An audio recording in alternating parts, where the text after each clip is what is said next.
Hi guys, welcome back to my A2 German grammar course.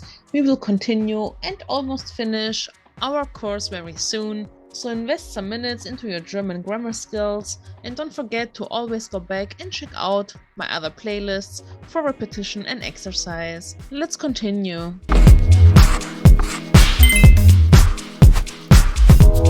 So last week we had the topic verbs with a prepositional object, and we started with the subjects that can be personal or not personal, with either accusative objects or dative objects. Not so difficult, but it needs practice and a constant reminder what preposition needs what. We will go a little bit further now, and we will check out personal subjects followed by an accusative object and followed by a prepositional object that can either be accusative or dative.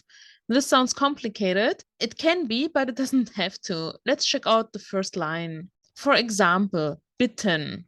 Bitten means to ask somebody for something. You might know the word bitte, please. So, if we want to ask somebody for something, the somebody is in accusative. Let's make this red. And then we have the preposition, which will define the next object. In this case, we have because this is what the verb needs. And we know, okay, needs accusative. Other verbs need other prepositions. For example, to invite somebody, jemanden zu etwas einladen. Jemanden, we can hear it here already. It is accusative to invite somebody to a certain event. So you can remember jemanden. This is accusative. But the following object, to my party, to an event, to a seminar, whatever it is, must become dative. This is because the preposition zu needs it or requires it, right? So other verbs are jemanden nach etwas fragen, jemanden nach etwas fragen, to ask someone for something, directions or about a person, stuff like this. Jemanden über etwas informieren, to inform somebody about something. In this case, it's accusative, the something, because über is with accusative. I want to use the next minute to show you two sentences. Please pay attention what I'm writing. I chose the last one, the last verb we just had, and made two statements. Ich informiere dich über den Ablauf. I inform you about the procedure of an event or whatever. Second sentence, der Flyer informiert dich über den Ablauf. The flyer or the poster informs you about the procedure. I'm just saying this because I don't want you to think that the personal subject must be a person. It's true that we could also leave this out and say der Flyer informiert über den Ablauf, but it can be there. So this is a little tricky. The grammar books say it's a personal subject because the verbs are usually carried out by people, by living things, but it doesn't have to be like this. It's a grammar personal, not only a context personal. You know what I mean? If not, leave it in the comments below. We can talk about it.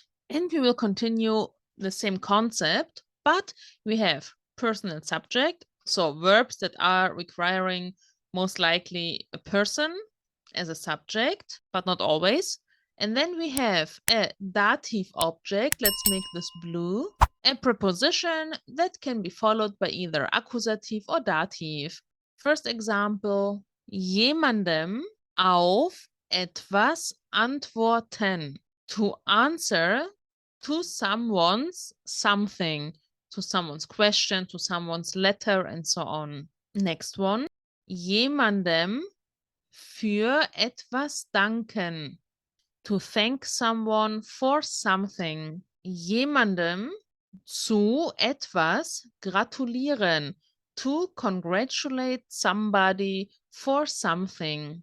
Jemandem bei etwas helfen. To help somebody doing something or at something, we would say. So, as you can see, same concept, but instead of jemanden, we have jemandem. You can see the M. M always stands for dative. And this is how you're supposed to do it. Don't get too involved into personal, not personal subjects. It's more important to see, okay, this verb requires this pattern. Jemandem auf etwas antworten. Learn it together as an option to use antworten. Then you will be doing really well. So let's do the exercise on the right side. You can press pause and try to fill in the blanks. Okay, let's read and compare. Ich danke dir für deine Hilfe. I thank you for your help. Ich frage dich nach dem Weg. I ask you for directions. Ich gratuliere dir zu deinem Geburtstag. I congratulate you to your birthday. Ich helfe dir bei der Arbeit. I help you at work. Ich lade dich zu meiner Party ein. I invite you to my party. Ich informiere dich über den Termin. I inform you about the appointment. Ich bitte dich um deinen Rat. I ask for your advice. Or I ask you for your advice. Ich antworte dir auf deine Frage. I answer you on your question. Of course, in normal English, you would say, I answer your question.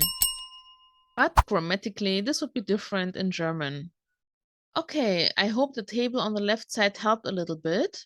Your thinking process really must be, okay, the verb needs definitely a dative object because I thank somebody, jemandem danken. And now we want to put some more details in our sentence. For your help and for needs accusative. I make it red because accusative has our red color pattern and this is how it looks. So actually we can almost say the verb influences the first one and the preposition influences the second object. Don't forget, einladen is an opening verb and has the prefix at the end. This is it for today. Thank you for your support. You can follow me on Instagram, but also on Facebook, where I hold live meetings and language meetings almost every Sunday. Keep learning, don't give up, even if it gets harder, because you're already here. No need to just quit now. Have a nice week, and if you have questions, leave it in the comments below. Bye!